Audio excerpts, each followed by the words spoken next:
అయినా కూడా ఎక్కడ వెనుదిరగలా, ఆర్థికంగా ఇబ్బందులు వచ్చాయి. అయినా కూడా ఎక్కడ వెనుదిరగకుండా ముందుకు పోయే పరిస్థితికి వచ్చారు.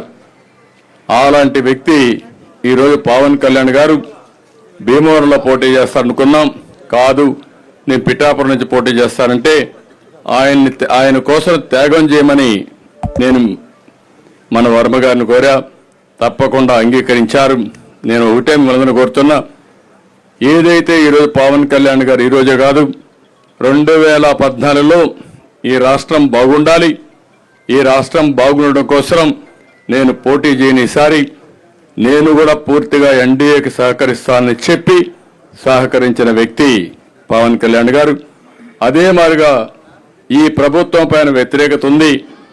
ఈ రాష్ట్రం బాగుపడాలంటే ఈ ప్రభుత్వ వ్యతిరేక ఓటు చేరకూడదని చెప్పి దానికోసం పనిచేసిన వ్యక్తి పవన్ కళ్యాణ్ గారు. అలాంటి వ్యక్తి అక్కడ పోటీ చేసినప్పుడు ఒక పొత్తు ధర్మంలో వర్మ గారికి ఇబ్బంది ఉంటుంది, కార్యకర్తలకు ఇబ్బంది ఉంటుంది.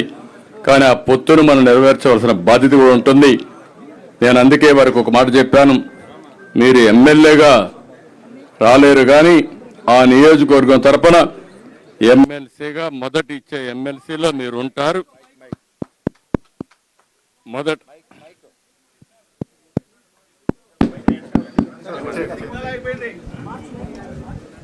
మొదటి విడత లిస్టులో ఎమ్మెల్సీగా వారే ఉంటారు. శాసన మండలికి వస్తారు. శాసన మండలికి రావడమే కాకుండా రేపు భవిష్యత్తులో నాకు కూడా కొంత బాధ్యత ఉంది, క్షత్రియులకు న్యాయం చేయాలి. అలాంటి న్యాయం చేసే దాంట్లో ప్రమోషన్లో మొట్టమొదటిగా వర్మ గారు ఉంటారని చెప్పి మరొకసారి మీ అందరికీ తెలియజేసుకుంటూ, ఇంకొక పక్కన కార్యకర్తలందరినీ కోరుతున్నా, ఈరోజు వర్మ గారంటే అభిమానంగా ఉండే ప్రతి ఒక్కరూ పవన్ కళ్యాణ్ గారిని గెలిపించుకోవాలి. అతిపెద్ద మెజారిటీ, చరిత్రలో ఎప్పుడు రానంత మెజారిటీ రావాలి. ఈరోజు దుర్మార్గులు వైసీపీని చూస్తే ఒక నాయకుడు పోటీ చేస్తా ఉంటే ఆ నాయకుడు పోటీ చేసిన సీట్లో ఈర్ష్య, అసూయ భరించలేకుండా ఇష్టానుసారంగా ఇబ్బంది పెట్టే పరిస్థితికి వచ్చారు.